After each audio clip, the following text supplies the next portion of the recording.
Salut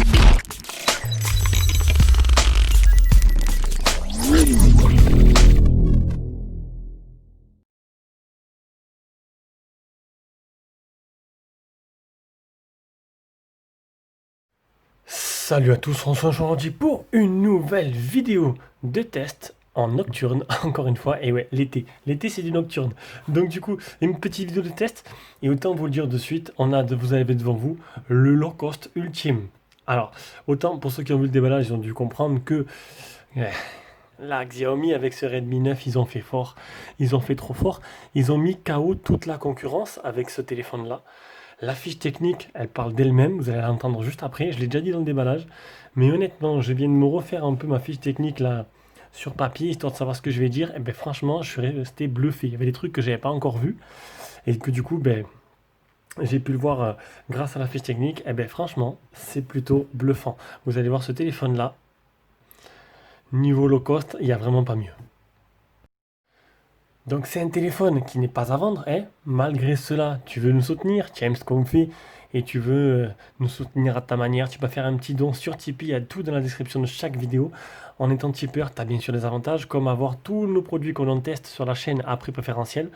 Bon, mis à part ce modèle-là qu'on ne revend pas parce que c'est un modèle que j'ai acheté pour un ami, donc du coup qui me le laisse le temps du test. Ça y est, c'est fait. Donc du coup, donc des vidéos en avance, les produits en priorité que tu peux acheter à prix préférentiel, les mails chaque jour et les live Tipeee en privé sur Facebook. Voilà, tu peux aussi t'abonner si tu l'es pas, c'est plutôt sympathique pour nous. Donc c'est un téléphone qui vient d'Amazon France et que j'ai payé à peine 118 euros. Et encore, il a baissé à 115 sur le vendeur, je l'ai même trouvé à 114. En fait, je crois qu'il y a deux trois vendeurs, ils se tirent la bourre. Aux dernières nouvelles, j'ai regardé, il était à 114 sur Amazon France. C'est à peine plus cher que sur Banggood, qui est le moins cher, qui le vend en Chine. Ils le vendent 106. Et encore, il y a des frais de port, ce qui le place au même prix. Là, expédié par Amazon, c'est propre.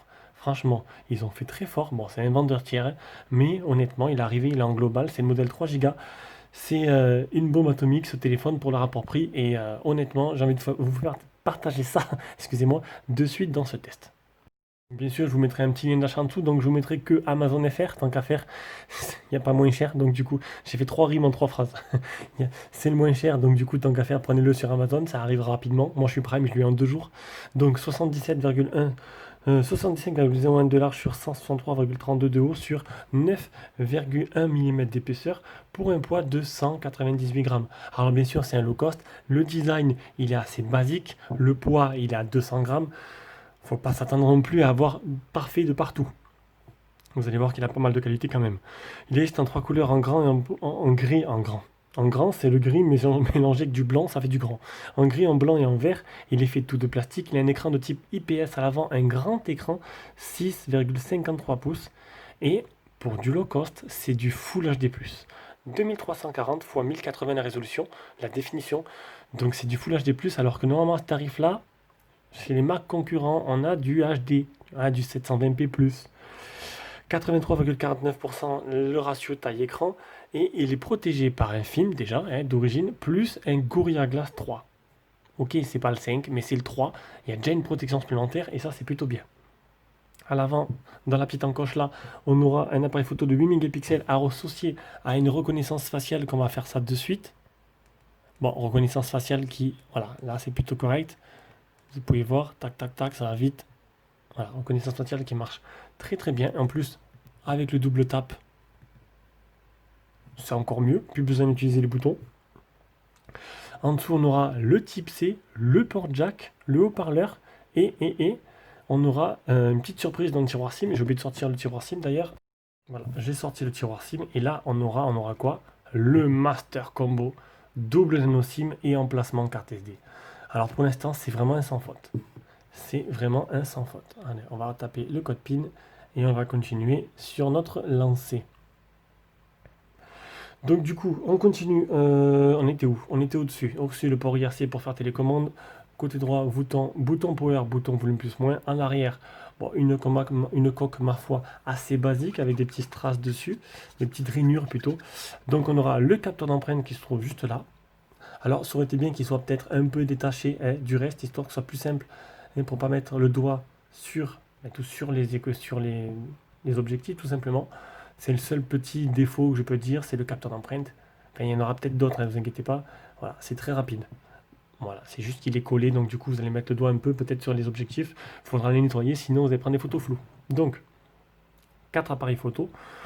Donc 4 appareils photo, un principal de 13 mégapixels en version 2.2, un deuxième de 8 mégapixels pour le grand angle. Alors c'est ou du Omnivision ou du Galaxy Core, suivant les modèles, apparemment ce que j'ai vu.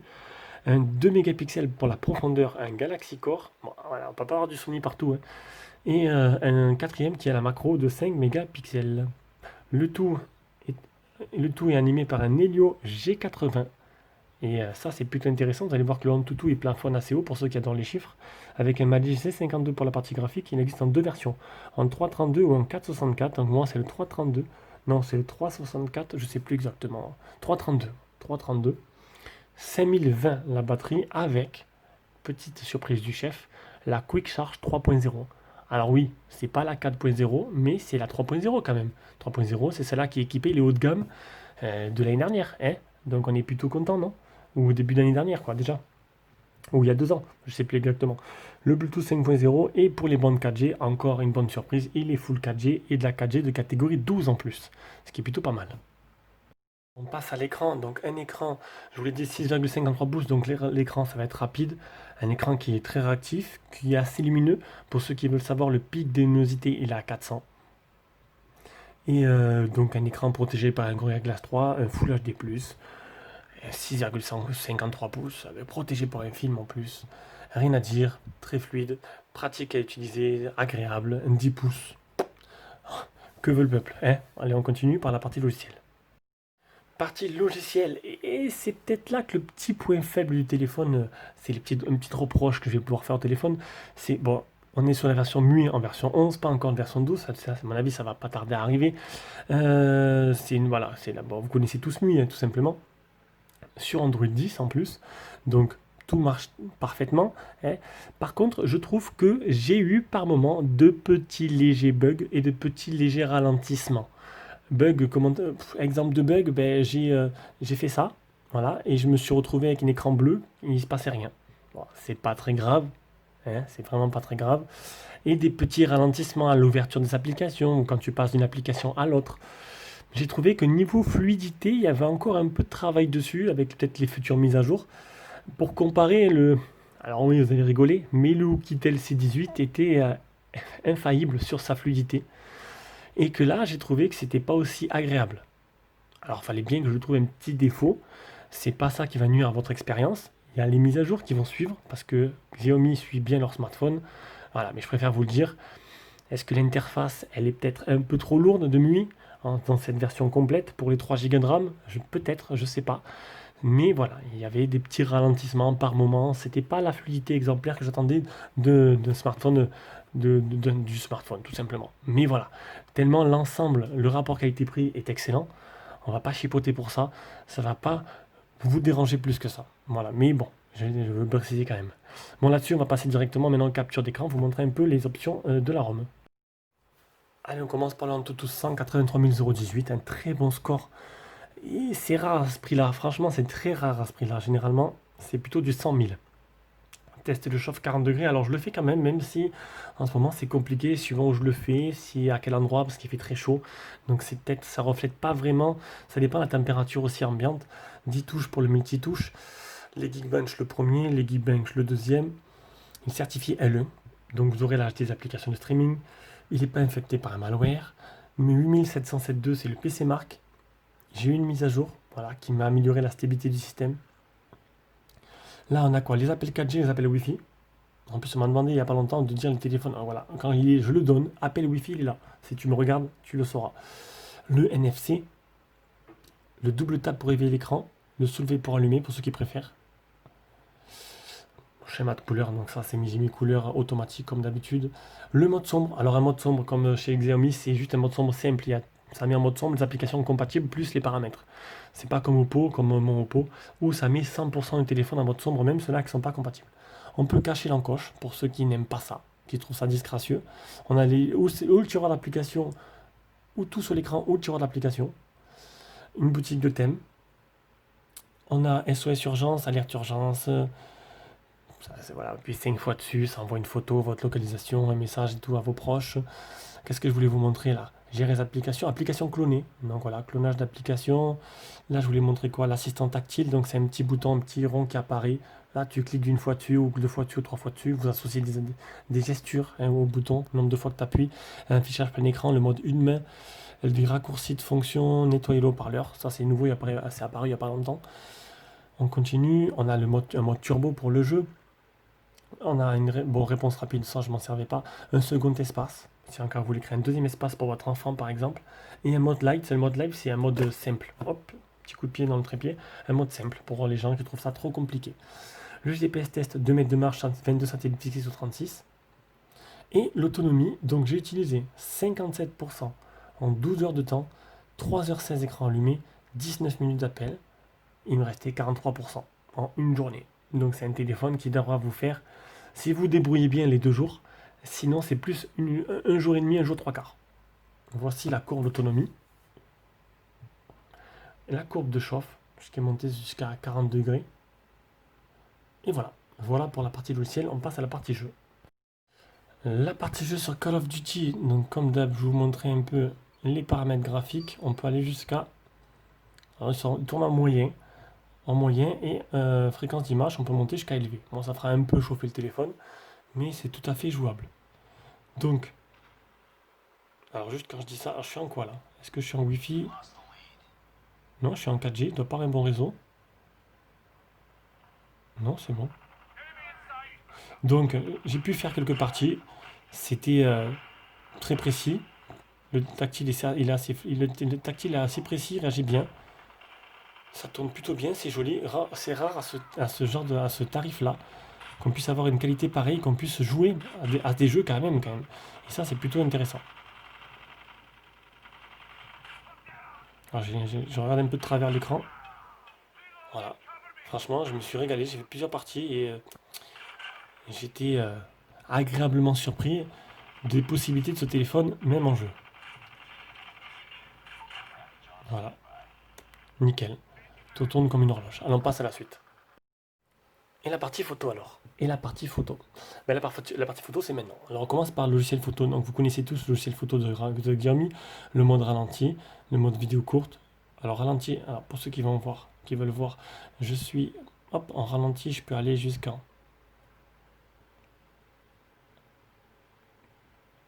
4 fois, 2 fois, 1800 fois. Attends, c'est pas là que je vais aller voir. Bon, passons. Alors, mode vidéo courte. En mode vidéo, tu peux filmer en Full HD 30 fps, un mode photo. Ici, tu as le grand angle qui fait qui fait pas macro et le zoom x2, un petit zoom x2 en bonus, un mode portrait et un mode pro. On va revenir en photo. On a ici Google Lens, macro, redressé, afficher la grille, time shift, minuteur. Moi j'ai mis en 16 neuvième les paramètres pour ceux qui veulent voir. Bon, vous connaissez tous les paramètres de Xiaomi, pas besoin de vous montrer ça. Voilà, l'intelligence artificielle, des petits filtres en temps réel. Donc c'est assez simple.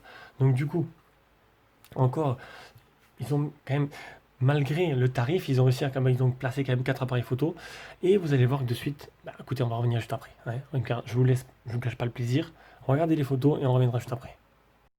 Allez, dernier chapitre de ce test. On va aller sur YouTube. On va écouter une petite musique, voir un peu ce que ça donne le haut-parleur. Assez rapidement parce que j'ai du monde qui dort à côté, on va pas faire trop de bruit. Donc déjà, le haut-parleur de tête, pas de problème, le son est très bon.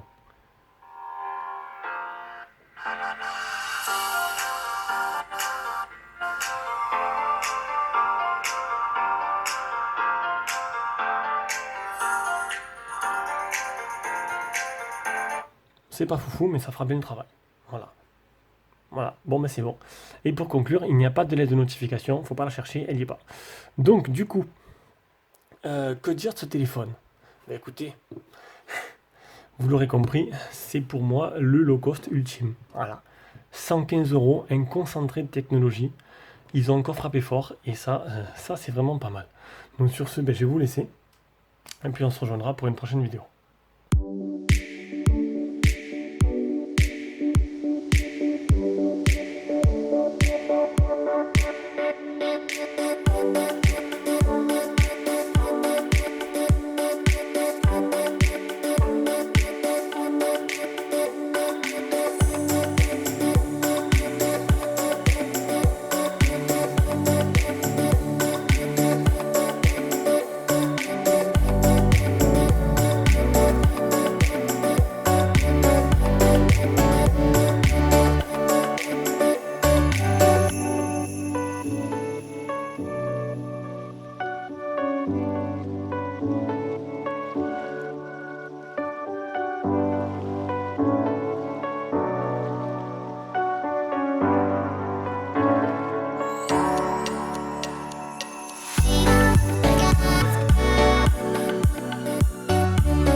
Donc comme d'hab, on revient avec l'appareil photo frontal qui vous permettra de faire ce genre de vidéo et en même temps vous avez un petit aperçu de la capture du son. Alors niveau photo c'est pas dégueulasse, voilà. Après de nuit bien sûr vous avez vu là il capte pas trop la lumière, on peut pas tout demander. De jour il sera polyvalent, hein, avec les 4 modules photo sera polyvalent, il fera des photos plutôt propres. J'ai réussi à faire des trucs qui étaient plutôt sympathiques pour le prix. C'est encore une fois le rapport prix que là-dessus que je regarde. Et pour son tarif, ils ont même pas fait l'impasse sur la photo. C'est pas extraordinaire, mais vous avez pu voir qu'on arrivait à avoir des résultats qui étaient vachement exploitables. Et ça, c'est plutôt bien.